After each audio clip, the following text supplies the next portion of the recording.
შეისწავლოს კოლექტიური მექანიზმები თუ ერთსულოვნება შეუძლებელია საქართველოს ხელისუფლების მხრიდან უმოქმედობის გააგრძელებამ შესაძლოა გამოიწვიოს უვიზო რეჟიმის შეჩერება მთელი მოსახლეობისათვის, რაზეც სრული პასუხისმგებლობა ქართულ ოცნებას დაეკისრება.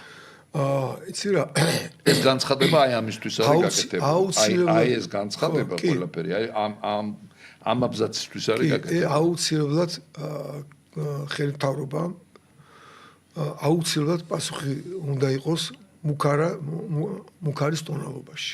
ანუ პასუხი უნდა შეიცავდეს მუქარას კი არასწორად ვთქვი, პასუხი უნდა შეიცავდეს საპასუხოდ რა პროპორციულ ზომებს გავატარებთ ჩვენ ევროკავშირის საწინააღმდეგო თუ კი ისინი გადადგამენ ასეთ ნაბიჯს.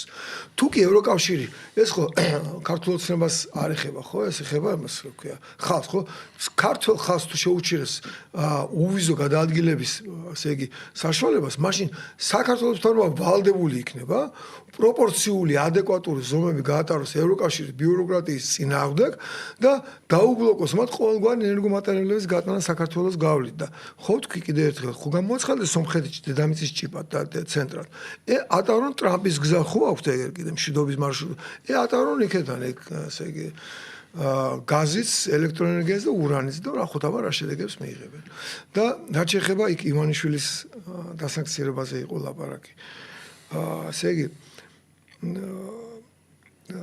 თვითონ